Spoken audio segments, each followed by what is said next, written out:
இந்த இன்னைக்கு லஞ்ச் மெனுவுக்கு வந்து உட்காந்துட்டேன். நின்று எப்பயுமே பவ்யமாக சொல்லுவேன், நீ ஏதோ உட்காந்துட்ட. அப்படி இல்லை, ரொம்ப டயர்டாக இருந்துச்சு. சரி உட்காந்துட்டே பரிமாறலாமே சொல்லிட்டு உட்காந்துட்டே எல்லாம் ரெடி பண்ணி சொல்கிறதுக்கு முன்னாடி நின்றுட்டு தானே சொல்லுவேன் எப்பயுமே. ஆமாம் ஆமாம். சரி வாங்க நம்ம இன்னைக்கு என்ன சாப்பாடுன்னு பார்க்கலாம்.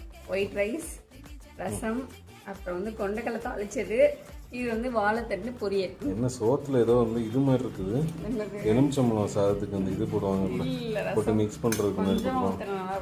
நிறைய வந்துச்சு. நீ வந்து ரசத்தையே வந்து பிசைஞ்சு இது மாதிரி சாம்பார் மாதிரி வந்து சாப்பிடுவா. அது சில பேருக்கு அப்படி பிடிக்கும், சில பேருக்கு இப்படி பிடிக்கும் போல. ஏதோ நீ உட்காந்துக்கிறத பார்த்தா ஏதோ வீல் சேரில் உட்காந்துருக்க மாதிரி இருக்கும். எந்திரிச்சிடவா? ஒரு பிஸ்கா ஒரு லஞ்ச் மெனு சொன்னாதானே பார்க்குறவங்களுக்கும் நல்லாயிருக்கும். உட்காந்துட்டு சொங்கி மாதிரி வந்து இது லஞ்ச் இது சாப்பிட்லாம் வாங்கன்னு வந்து ஒரே வாழைத்தண்டு பொரியலே வச்சுக்கிட்டே இருந்தா எப்போ பார்த்தாலும் என்ன பண்ணுறது. வாழைத்தண்டு ரொம்ப ரொம்ப நல்லது கர்ப்பிணி பெண்களுக்கு. அந்த மாதிரி வந்து ரொம்ப நல்லது. அது மாதிரி வந்து இந்த கர்ப்பிணி பெண்கள் மட்டும்தான் உனக்கு தெரிஞ்சது, வேற யாரும் நல்லது. லேடிஸ்க்கு பொறுத்தவரை நல்லது. அல்சருக்கு ரொம்ப நல்லது வாழைத்தண்டு. அல்சருக்கு நல்லது வாழைத்தண்டு. அல்சர் எல்லாம் ட்ரை பண்ணி பாருங்க. எல்லாம் பார்த்துட்டு சொல்லு. பார்க்குறவங்க வந்து என்ன நினச்சிக்கிட்டு இருக்க நீ? அதெல்லாம் இல்லை, காமெடி விளாக இல்லை, இது வந்து உண்மையிலேயே ஹெல்த் பெனிஃபிட் சொல்கிற விளாக. அது அல்சருக்கு ரொம்ப நல்லது, எனக்கு தெரியும்.